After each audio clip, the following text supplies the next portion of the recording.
अगर आपको ज्ञात हो, जिस दिन बीपीएससी की नॉर्मलाइजेशन वाली वीडियो मैंने बताया था, उसी वीडियो में मैंने लास्ट में केवीएस पीआरटी में नॉर्मलाइजेशन के गलत तरीके के बारे में भी जिक्र किया था और मैंने बताया था कि किस प्रकार से बीएड को शामिल करते हुए नॉर्मलाइजेशन किया गया है और इसके संबंध में ड्राफ्टिंग चल रही थी सुप्रीम कोर्ट में केस दायर करने के लिए और साथ ही साथ अभ्यर्थियों ने इसके संबंध में केवीएस हेडक्वार्टर में ज्ञापन दिया था और रिजल्ट को रिवाइज करने के लिए लगातार मेल किए गए थे।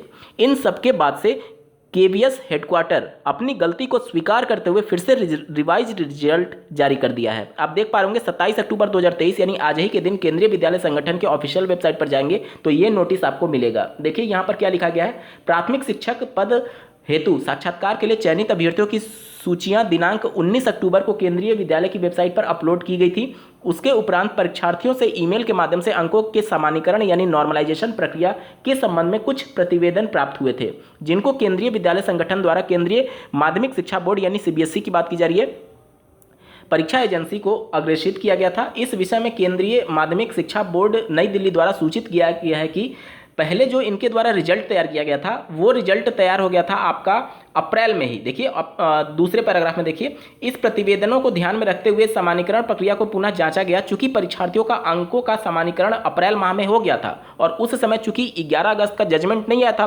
बीएड अभ्यर्थियों के संदर्भ में, तो उस समय दोनों को शामिल करते हुए कॉमन मेरिट के आधार पर इनका सामान्यीकरण किया गया यानी नॉर्मलाइजेशन किया गया। अब चूंकि जब 11 अगस्त का फैसला आता है तो 12 सितंबर को जो केवीएस ने नोटिफिकेशन निकाला था कि हम बीएड को नहीं लेंगे और उन्होंने वही वाला जो रिजल्ट पहले से तैयार था उसमें से जो बीएड कैंडिडेट थे उनको शॉर्टलिस्ट करके निकाल दिया। अब यहाँ पे प्रॉब्लम ये हुआ कि चूंकि इन्होंने पहले से ही बीएड को शामिल कर रखा था नॉर्मलाइजेशन में, इस वजह से जो ओवरऑल एवरेज होता है वो बढ़ गया था, जिसकी वजह से कट ऑफ हाई गए थे। और साथ ही साथ आपको ये भी समझना है कि वो कैंडिडेट जो एलिजिबल ही नहीं थे उनको नॉर्मलाइजेशन में शामिल करके ऑनरेबल सुप्रीम कोर्ट के जजमेंट का ये सीधे तौर पर उल्लंघन हो रहा था।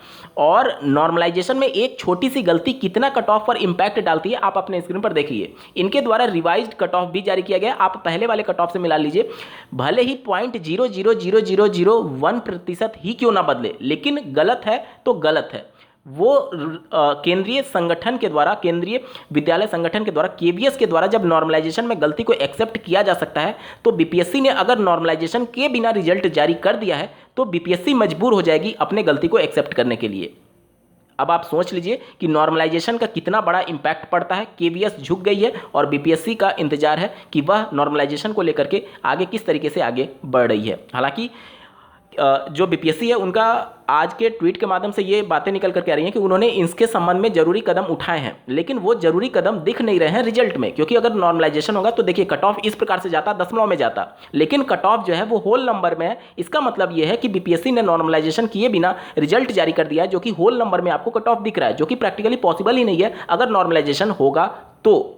अगर नहीं होगा तो जाहिर सी बात है होल नंबर यानी पूर्ण संख्या में आपको कट ऑफ दिखेगा, लेकिन नॉर्मलाइजेशन होता तो कट ऑफ हमेशा दशमलव में आएगा, जो कि नहीं है बीपीएससी में। और अलग अलग शिफ्ट में पेपर हुए थे, अलग अलग डिफिकल्टी लेवल है, तो जब केंद्रीय संगठन झुक सकती है तो जाहिर सी बात है बीपीएससी को भी झुकना होगा।